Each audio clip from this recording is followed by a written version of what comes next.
2014 থেকে 2022 ব্রাজিলের পর রাশিয়া, এরপর কাতার। গ্রুপ স্টেজ ও রাউন্ড অফ 16-এর গণ্ডি থেকে বের হতে পারছিল না স্পেন। তবে ফুটবলের আবেগ মিশে আছে স্প্যানিশদের রক্তে, আর তাই তো 16 বছর পর স্বপ্নের বিশ্বকাপ ফাইনালে লা রোহরা। সোনালি ওই ট্রফি থেকে আর মাত্র এক ম্যাচ দূরে লামিন ইয়ামালরা। কথায় আছে অ্যাটাকাররা গোল করে ম্যাচ জেতালেও ট্রফি এনে দেয় গোলকিপার ও ডিফেন্ডাররা। উনাই সিমন যেন সেই পথেই হাঁটছেন। পুরো টুর্নামেন্টে স্পেনের গোলপোস্টের নিচে লড়ে গেছেন অতন্দ্র প্রহরীর মতো।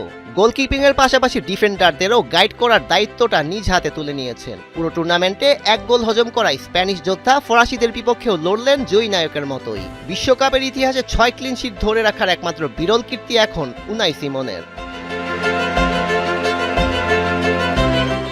প্রতিপক্ষ শক্তিশালী ফ্রান্স। টুর্নামেন্টে সব ম্যাচে জয় পাওয়া লেব্লুদের ধরে নেওয়া হয়েছিল ফেভারিট। তবে উনাই সিমন্স বিশ্বাস রেখেছেন টিম পারফরমেন্স ও সেলফ কনফিডেন্সে, আর তাই এমবাপেদের সামনে আবারও চীনের মহাপ্রাচীর হয়ে দাঁড়ালেন। পুরো ম্যাচে 3 সেভের পাশাপাশি 3টি সুইপিং পাঞ্চ ও 10টি বল রিকভার করেছেন 29 বছর বয়সী এই বিলবাও গোলকিপার। এমবাপে ও দুয়েদের বিপরীতে ওই 3টি সুইপিং পাঞ্চ না করলে হয়তো স্কোর লাইনটা অন্যরকম হতে পারত।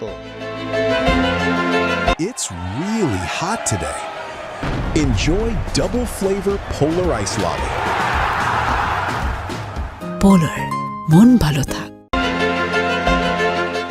স্প্যানিশ ডিফেন্ডারদের সাফল্যের পথটা দেখিয়ে আসছেন উনাই সিমোনি। প্রেসার সিচুয়েশনে মনোবল ও নেতৃত্ব দিয়ে কুকুরেয়া ও পেদ্রোতের মানসিক চাপ দূর করেছেন তিনি। আর তাই তো দেমবেলে ওলিসেদের রুখে দিয়ে কুবার্সি লাপোর্তেরা রেটিং ধরে রেখেছেন 7-এর উপর, তাও আবার সেমিফাইনালের মতো হাই ভোল্টেজ লড়াইয়ে। এর আগে বিশ্বকাপ ইতিহাসে 2 গোল হজম করে চ্যাম্পিয়ন তকমা লাগিয়েছিলেন বুফন ও বার্থেস।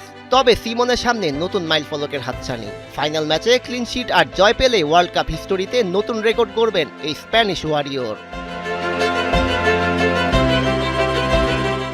90 মিনিটের শেষ লড়াই, আর স্পেনের ভরসা উনাই সিমন। আর মাত্র একটি ক্লিনশিট, আর মাত্র একটি জয়, তাহলে বিশ্বকাপের সোনালী ট্রফির সঙ্গে নতুন এক অধ্যায়ের নাম লেখাবেন এই স্প্যানিশ প্রহরী। সৈয়দ রেজান রহমান, 71।